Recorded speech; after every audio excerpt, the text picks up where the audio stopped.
जो आपको सारा तसल्ली और तफसील से जो समझा दिया है उम्रा वीज़ा का कि उम्रा वीज़े जो बंद हुए हुए हैं अब नहीं खुलेंगे। अगर अब भी आप आज उन्होंने 29 मार्च डेट दी हुई थी कि इस डेट तक जो वीज़े निकल आएंगे वो ठीक है, इसके बाद अब कोई वीज़ा नहीं निकलेगा। बात बिस्मिल्लाहिर्रहमानिर्रहीम, अस्सलाम वालेकुम। मैं हूं ज़मान इब्न अज़ीज़ और आप देखें मेरा यूट्यूब चैनल। तारीख़ है आज 29 मार्च 2025। उम्रा वीज़ा खुल गए, मुबारक हो सबको। उम्रा वीज़ा जो बंद थे वो खुल गए, मुबारक हो सबको। लेकिन ऐसा नहीं है, ये काफ़ी देर से ऐसी बातें चल रही थी। मैंने अपनी पहले वीडियो बनाई थी जिसमें मैंने बताया था कि वीज़ा जो है इन्होंने बंद कर दिया, मुकम्मल तौर पर बंद रहेंगे।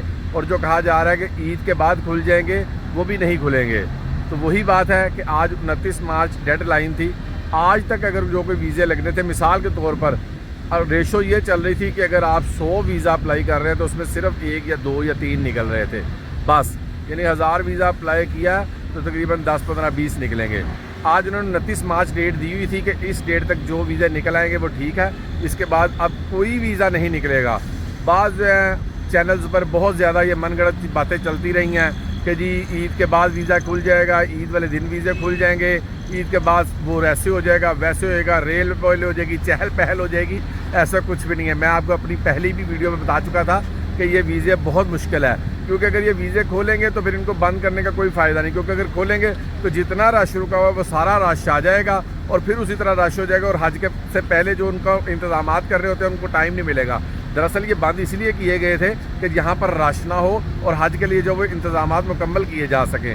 इसी वजह से जो वीज़े बंद कर दिए गए थे। क्योंकि पिछली दफ़ा भी ऐसे ही हुआ था कि वीज़े खुले रहे थे और लोग आते रहे थे, जाते रहे, लोग आते रहे, जाते रहे। डेडलाइन उन्होंने देने के बावजूद, क्योंकि 3 महीने का वीज़ा था, इसलिए लोगों ने स्टे किया, ओवर स्टे करके हज से थोड़ा अर्सा पहले गए और इंतज़ाम जो है वो मुकम्मल नहीं हो सके थे। इस वजह से इन्होंने पहले ही पाबंदी लगा दी थी। और मैं बारहा दफ़ा कहता रहा हूँ कि ये वीज़े नहीं खुलेंगे। आप अपने पैसे अगर एजेंट को दिए तो वापस ले लें। अगर एजेंट्स ने आपको पैसे नहीं दे रहा है या कहता है बाद में दे, तो नहीं, आप पैसे ले लें, क्योंकि ये वीज़े नहीं खुलने अब।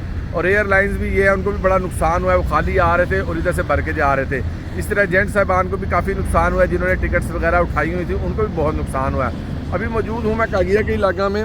माशाल्लाह आज 29 तारीख थी और चाँद नज़र आ गया। और उस सिलसिले में देखें माशाल्लाह यहाँ पर ये लाइट्स काफ़ी ज़्यादा इन्होंने ग्लो की होती हैं हरम के ऊपर।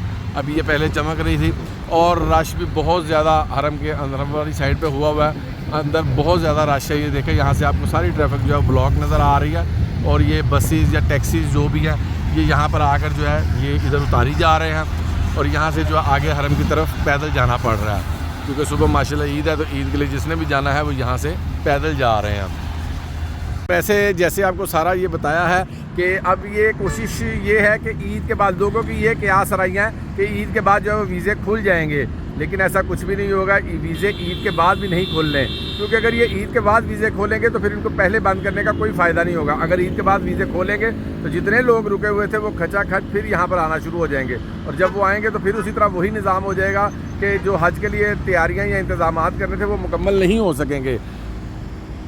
माशाल्लाह जी यहाँ पर ये बहुत ज़्यादा ज़बरदस्त सजावटें की होती है इन्होंने, बहुत खूबसूरत तरीके से। ये भी आपको दिखाता चलूँ तो बात जैसे मैंने आपको बताया कि वो इस तरह इस वजह से जो है वीज़े इन्होंने काफ़ी लोग ये कह रहे थे कि ईद के बाद खुल जाएंगे, लेकिन ऐसा भी कुछ नहीं होगा।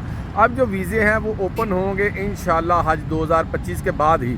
उससे पहले ये वीज़े ओपन नहीं होंगे, क्योंकि अगर ये ओपन करते हैं तो 13 जो अप्रैल है वो डेड लाइन है एंट्री की यहाँ पे सऊदी अरब में, और 26 अप्रैल जो है एग्ज़िट है। तो जो एंटर हो जाएंगे तो फिर वो 3 महीने का वीज़ा होगा, वो एग्ज़िट नहीं होंगे। इस वजह से अब वो वीज़े जो है वो ओपन ना उन्होंने ओपन करने हैं और ना ही वीज़े उन्होंने अब देने हैं। अब ये वीज़े मिलने हैं सिर्फ 2025 हज 2025 के बाद ही। जो आपको सारा तसल्ली और तफसील से जो समझा दिया है उम्रा वीज़ा का कि उम्रा वीज़े जो बंद हुए हुए हैं अब नहीं खुलेंगे। अगर अब भी आप लोगों को एजेंट साहबान कह रहे हैं या कहा जा रहा है कि आप पैसे जमा करवा दें, आपका वीज़ा लग जाएगा, अभी दिन पड़े हुए हैं, चांस है, तो ऐसा सब कुछ गलत है। क्योंकि 13 अप्रैल डेड लाइन है जैसे मैंने पहले बताया एंट्री की, और 26 अप्रैल जो है वो एग्ज़िट है। इस वजह से अब तो वीज़े नामुमकिन है।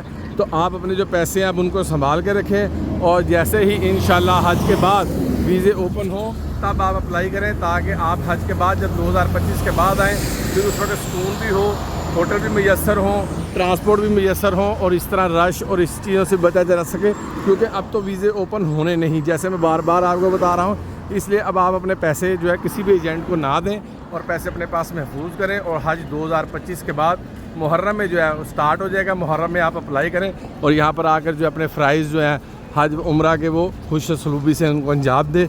अभी यहाँ पर माशाल्लाह काफ़ी ज़्यादा रश हुआ है, तो इंशाल्लाह उम्मीद है आपको आज की सारी वीडियो और आज की सारी जो आपको बात समझ आ गई होगी कि 29 मार्च की डेडलाइन की। आपको ये वीडियो पसंद आई होगी, पसंद आई हो नए देखने में मेरे इस चैनल को सब्सक्राइब करें, लाइक करें, शेयर करें, बेल आइकन के बटन लाजमी प्रेस किया करें ताकि आपको होटलों से मुतल्लिक ऐसी अच्छी मालूमाती और मुस्तफ़ीज़ वीडियोज़ मिलती रहा करें। आप सबकी मोहब्बतों का बहुत शुक्रिया। अल्लाह हाफिज़।